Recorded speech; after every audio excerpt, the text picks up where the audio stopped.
Alright, in this problem we're asked to solve for the variable, so we need to solve for k, and we want to eliminate the fraction. So if I look at this fraction, if we look at the denominator, what's that number?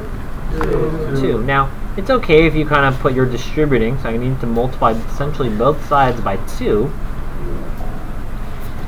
And it's okay if I put the 2 on the right side or over here on the left side. That's okay. So we're just multiplying both sides by 2. And then usually when I write that number, I like to write in a bright color because you can kind of see what we're doing. Is we're actually, in this case, we're just multiplying 2 times the negative 1/2. So remember, that's multiplication. And over here, we're distributing that 2 to each of these terms. So that's going to be 2 times 3/2 k. This 2 is positive, that's why I wrote a plus sign. And 2 times 3/2.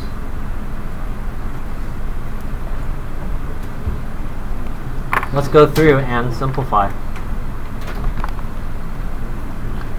I have a whole number times a fraction, so I have to make this a fraction. Class, how do you make 2 a fraction? 1/100.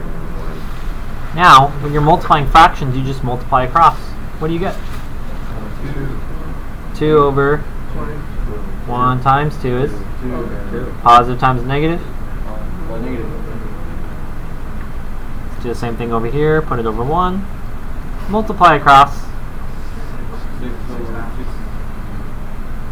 6 halves, or 6 over 2k. And then over here, if you multiply across, what do you get? 6. Whoa. And we can just go through and simplify.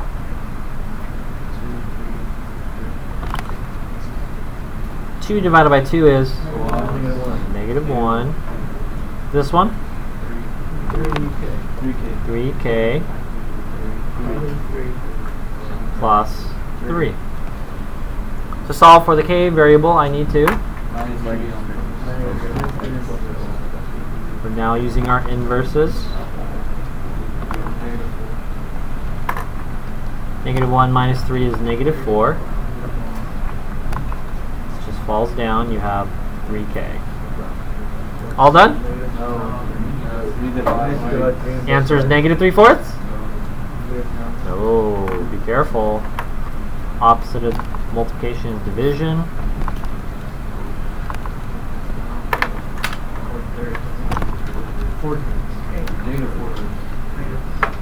Doesn't matter which side you write the variable, you can write it on here on the left side if you want. K is equal to negative 4/3. Notice how I'm writing my fractions. I'm writing my fractions vertically. There's never a slash, so you should not be doing something like this. Don't do that. So let's review what we did. In this problem,